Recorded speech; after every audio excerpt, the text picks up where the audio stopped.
What is Tessai's purpose as the captain of the Kido Corps, let alone his purpose after he was exiled with Urahara? It's obvious that he's powerful. He showed up with Urahara in the Turn Back the Pendulum arc against Aizen, and look at the Kido Blast. However, since then, he's had very limited time on the battlefield and somewhat limited screen time, but we know that there is a bigger beast hidden behind those glasses and mustache.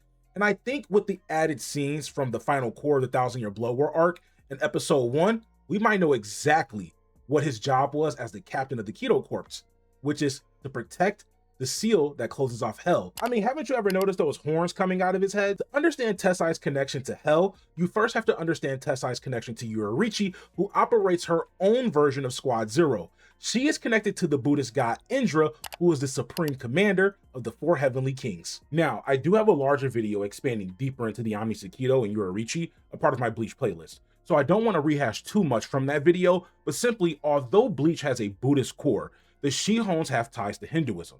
Just as Indra, the god that Yourichi is connected to, transitions from the supreme deity of gods in Hinduism, only second to Lord Shiva, to the general of the four heavenly kings and the fierce protector of the Dharma, which is cosmic order in Buddhism, that is the exact relationship between the Omni Sekido and the Gotei 13, who are based directly on the 13 Buddhas of the funeral rites, also called the Jutsanbutsu. The Shihoin family is influential, and with Yourichi's title as Supreme Commander, her deep political power and noble status, she reminds me of a living Soul King. Her position is to protect the realm and execute the broader, more complex task with balancing the cycle of souls. The Shihoin family crest reflects their importance. The 4 stars at each cardinal direction, along with the Shihoin family symbol in the middle, displays their duties. However, behind those 4 divisions are the 4 heavenly kings who serve under Indra. In Bleach, these are Yourichi's closest comrades who act as her own personal Squad Zero, with Tessai having possibly one of the most important roles going into the future of Bleach. First, you have the exile Kisuke Urahara, who mirrors the Guardian of the North, Visravana. Mythology depicts the King of the North holding an umbrella and wearing the color green. Urahara wears his signature green coat and constantly carries an umbrella sword, Benihime. He acts as the chief observer and hidden protector of the human world, just like his mythological counterpart. Through his Bunkai, Kanen Barakai, Benihime Artame, which embodies the name of the Bodhisattva Kanen, he can be seen as the guiding light, leading the future savior of the world, Ichigo, to accepting his fear, just like he did by putting the Hogiku back long ago. Then you have Soi Fon, the puppet of the Shihoin, representing the branch family. He steps into the role of the Eastern Guardian, Dashratara. Buddhist texts frequently associate this king with the color of yellow. Soi Fon commands the Omni Sekido, wearing a prominent yellow sash wrapped tightly around her waist. She functions as the ever-watchful sentinel, protecting the inner walls of the Sirte from sudden threats within. If anything, I look at the relationship between Soi Fon and Yourichi as the actual ideal relationship that the Shihoin would have wanted. They've always had a head of their family as the head of the Omni Sekido, but with putting someone from the branch family as the head, you could do what Yourichi was doing in Can't Figure Your Own World and literally operate completely outside of the authority of the Shinigami and just have the separate military branch that you always wanted, while also still having an eye on what's going on in the inner workings of the Gotei 13. And next you have Kukaku Shiba, the head of the Shiba clan, one of the 5 great noble clans responsible for creating the world, but they lost their status due to family turmoil, but still live in the outskirts of the Rukungai, protecting the people. She embodies the Guardian of the West, Viraputska. If you weren't paying attention to the beginning of Bleach, if you notice, Yourichi and Kukaku share a very close relationship. So much so that when Aizen was betraying the Soul Society, remember, it was Yourichi and Soi Fon and Kukaku Shiba who were some of the first ones to show up against Aizen. Red is the traditional color of the Western King, but also the same color of the clothing that Kukaku wears. Red is the color of passion and aggression, which matches her personality.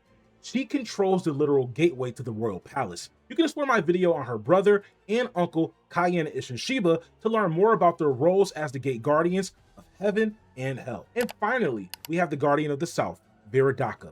The Southern King is associated with the color blue and commands legions of supernatural beings to keep evil at bay. These beings are called Kubahandas, which are lesser deities in Buddhism, which is also where Kubo found his inspiration for the Kushinadas in the Bleach Hellverse movie. Kubahandas act as the spiritual warriors and gatekeepers. They operate under the command of the Viradaka.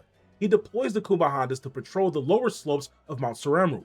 Mount Suremru serves as the sacred mountain at the center of the Buddhist universe. Their primary duty involves fighting off Asuras. Asuras are aggressive titans who constantly try to invade the heavenly realm. This is Mount Seremu. This is the Soul Society. Looks pretty familiar, right? Tessai serving as the Grand Kido Chief is the representation of the Southern King Viradaka. Look at him wearing the traditional blue uniform of the Kido Corps. The Southern King is specifically tasked with also holding back demonic forces and managing spiritual domains. Tessai stand behind the Pastor Dimensional Tear in episode 1 of the Final Core and also guard against evading hollows. That aligns with his kingly duty. Kido means the demon's way. And I know we're going to see Hado number 99 with Aizen, but I also wanted to see the spectrum of Kido in general. And I think that's what Tessai can offer. I mean, when you think about his character, he's had limited screen time. But when he has been on screen, it's been profound. When he stepped up against Aizen, that Kido blast was amazing. I don't care what anyone says. Aizen is a god. But seeing what Tessai does lets me know that there is just a grander purpose hidden within his character. And I think that can flourish in the Hell Arc if he's allowed to step up into that role. I mean, we've seen Hachijin. He's really, really good with barrier Kido.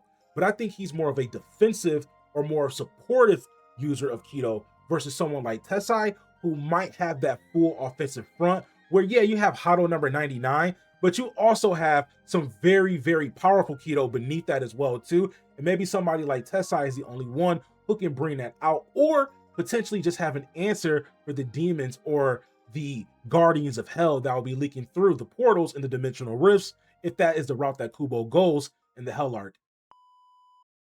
That's all for me. This is just a theory that I put together. Once again, stringing along the breadcrumbs. The expanded universe of Bleach offers so much outside of just the Ichigo Kurosaki storyline that it kind of reminds me of Star Wars a little bit. Once you step out of that main family, you have so much to explore. And I hope that not just with the Hell Arc, but Kubo just keeps delivering things that allows us to concentrate on characters outside of Ichigo. I want to see what's going on with the Fullbringers. I want to see what's going on with the Shinigami, like in Can't Figure Your Own World, where Ichigo is not in the focus. Let's go back to Wako Mundo and seeing what's going on with Tia Haribel as she tries to keep everything together. And I think having characters like Tessai with this much lore built around him and just hyping him up and talking about him, and hopefully if enough people see it, that encourages someone like Kubo to say, let's give them a little bit more, or see that there's value in these side characters and they can just elevate them a bit more on screen or in the manga. I don't want to ramble too long.